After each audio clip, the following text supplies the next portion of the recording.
আমার বাপ বুঝতে শিখেন, এটাই ভাবতে শিখেন। আপনিও আমিও, আপনিও আমি। জিন্দিগি শুধু কেবল দুনিয়া মিলাইয়া শেষ হইয়েন না, তৃপ্ত হইয়েন না।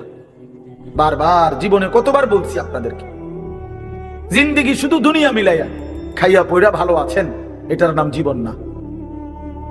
জিফুত লইয়া মোটামুটি খাইয়া পয়রা ভালো আছেন, টাকা পয়সা সার্কিবার কি গদ্দুয়ার মিল্লা, আল্লাহর রহমতে আপনাকে দোয়ায় 10 জনের দোয়ায় আসি ভালোই না। না, ইমানদারের ভালো থাকা এটাকে বলেন, কোন মুসলমানের ভালো থাকা এটাকে বলেন।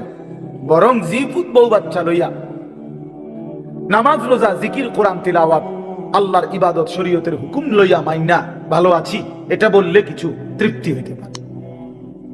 এটা বলে আল্লাহ রহমতে হুজুর জিফুত নাতি নাতনু যা আল্লাহ দিছেন বউ বাচ্চা নিয়া সকলেই নামাজ পড়ে, ফজরে নামাজ পড়ে, আল্লাহর কোরআন পড়ে, তেলাওয়াত করে, হালাল হারাম মাইনা চলে, পর্দা পুশিদা করে।